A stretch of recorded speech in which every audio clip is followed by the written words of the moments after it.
Ayan, ayan, ayan. Yung adobo paksiw natin na bangus. Ayan na siya. Lutong-luto na.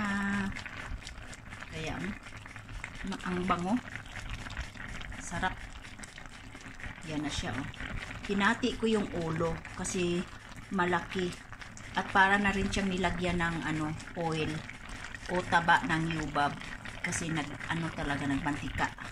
Kasi nga yung bangus ko nga ay siya, mataba. Ayan, oh, yung taba niya, oh, nakita niyo yan? Yan, oh.